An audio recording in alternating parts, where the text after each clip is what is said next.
World हर तरफ war से घिरा हुआ है। एक रशिया यूक्रेन वॉर को 4 साल से ज्यादा का टाइम हो चुका है। दूसरी ईरान यूएस इजराइल के बीच भड़क रही है। जब भी हम बैटलफील्ड की बात करते हैं हम वहां पर सिर्फ ब्लड एंड बोन्स देखते हैं, पर क्या हम उस कार्बन घोस्ट को देख पा रहे हैं जो हर एक ब्लास्ट के साथ हमारे आसमान में डिस्पर्स हो रहा है। वॉर सिर्फ इंसान को ही नहीं मारती, वॉर क्लाइमेट को भी डिस्ट्रॉय करती है। हर मिसाइल लॉन्च, हर बर्निंग ऑयल डिपो, हर शैटर सिटी, ये सब मिलकर tons of green house gases release करते हैं जो हमारे एटमॉस्फेयर के थर्मल इनर्शिया को एक्सेलरेट कर देता है। Basically, war is a hidden engine of global warming, and hence war is the ultimate exploitation of both people and the planet. आज 2026 में वॉरफेयर सिर्फ टेरिटोरियल डिस्प्यूट तक ही लिमिटेड नहीं रहा, ये एक फुल ब्लोन इकोसाइड में ट्रांसफॉर्म हो चुका है।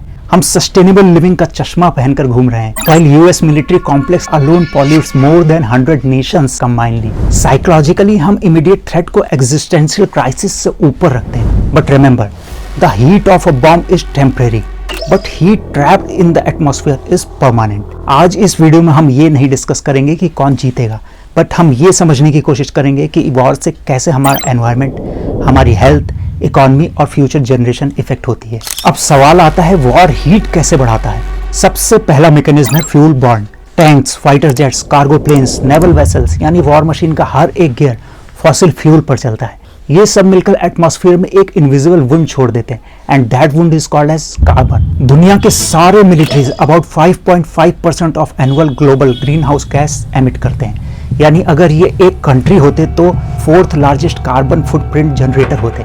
मतलब चाइना, यूएस और इंडिया के बाद इन्हीं का नंबर आता। ये इतना पॉल्यूशन है जितना लगभग 60 करोड़ पैसेंजर व्हीकल्स एक साल में जनरेट करते हैं। दूसरी तरफ यूएस ईरान वॉर के सिर्फ 14 दिनों में 5 मिलियन टन CO2 हवा में डिसॉल्व हो गया, जो वर्ल्ड के ऑलमोस्ट 50 कंट्रीज के पूरे साल के पॉल्यूशन से ज्यादा है। हम ब्लेम करते हैं एसीज को, प्लास्टिक को और डिफॉरेस्टेशन को, but there is a silent massive killer hiding behind the smoke of missile. War के इम्पैक्ट को हम अक्सर डेथ्स, रूइंस और पॉलिटिकल मैप्स में देखते हैं, पर एक और साइलेंट कैजुअलिटी है हमारा एनवायरनमेंट।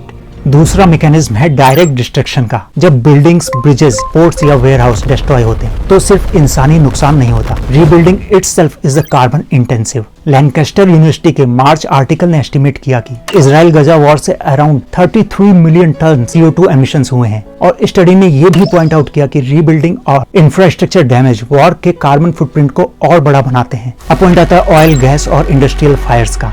जब refineries, fuel depot, power stations या स्टोरेज फैसिलिटीज अटैक होते हैं तो सिर्फ स्मोक नहीं निकलता, massive amount of carbon dioxide, toxic pollutants और ब्लैक कार्बन एटमॉस्फेयर में रिलीज होते हैं। एक और मैकेनिज्म है रिकंस्ट्रक्शन एमिशंस। वॉर के बाद जो रीबिल्ड होता है, cement, steel, transportation, machinery, energy, वो और कार्बन लॉक इन करता है। एक वॉर का बिल सिर्फ बैटलफील्ड पर ही नहीं चुकाया जाता, उसका एनवायरनमेंट बिल डेकेड्स तक डेबिट होता रहता है। साइंस डायरेक्ट ने मिलिट्री सप्लाई चेन्स और कंक्रीट यूज को डीपली एनालाइज करके दिखाया कि इवन हिडन मिलिट्री मटेरियल्स का कार्बन फुटप्रिंट मेजरेबल और सिग्निफिकेंट है। अब आता है अगला factor, that is policy distortion. जब गवर्नमेंट्स वॉर और इनसिक्योरिटी को अपना प्राइमरी रिस्पॉन्स बना देती हैं, मिलिट्री स्पेंडिंग स्काई रॉकेट्स हो जाते हैं, और उसी मोमेंट पर क्लाइमेट एक्शन सेकंड प्रायोरिटी बन जाते हैं। सिप्री के लेटेस्ट रिपोर्ट के अकॉर्डिंग ये world military spending almost $3 trillion तक पहुंच गई। यानी आज 2026 में ये और भी बढ़ गया होगा। ये इतना पैसा है कि हम वर्ल्ड हंगर प्रॉब्लम्स को 60 से 70 सालों तक सॉल्व कर सकते हैं। सोचो अगर इतना पैसा हेल्थ, एजुकेशन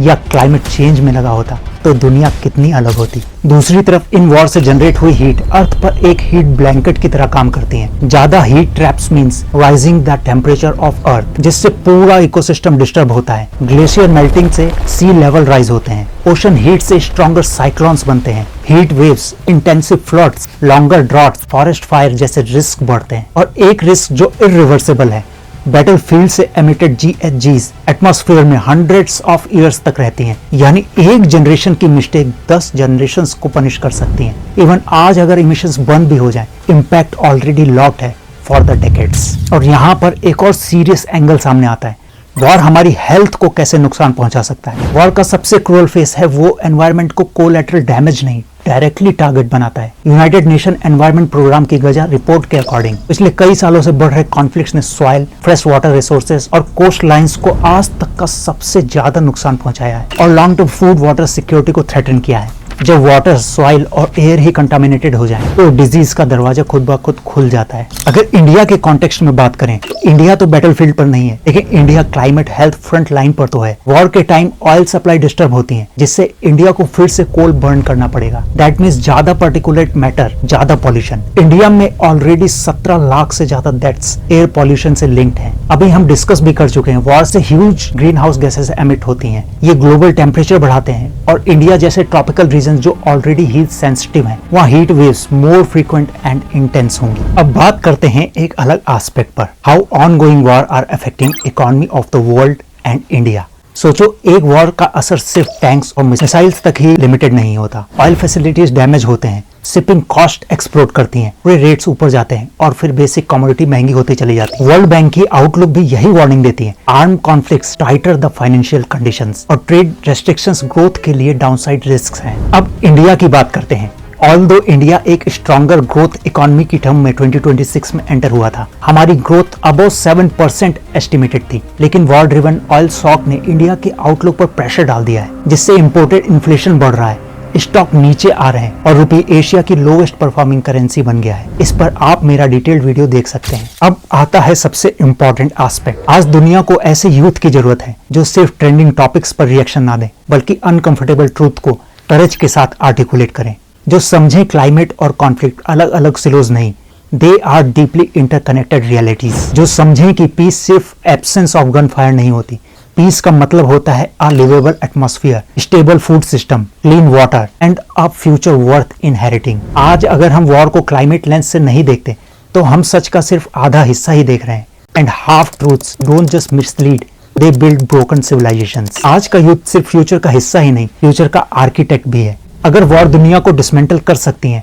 तो एक डिसिप्लिन्ड, स्किल्ड, यूनाइटेड यूथ उस डिस्ट्रक्शन को रिवर्स भी कर सकता है। इंडिया को सेफ रखने का मतलब सिर्फ बॉर्डर्स प्रोटेक्ट करना ही नहीं, बल्कि इकोनॉमी, हेल्थ, इनोवेशन और सोशल पीस को भी स्ट्रांग बनाना है। जब यंग इंडिया सेल्फ रिलायंट बनेगा, तब एक्सटर्नल शॉक्स, चाहे वो वॉर हो, ग्लोबल क्राइसिस, उनका इम्पैक्ट नेचुरली डाइल्यूट हो जाएगा।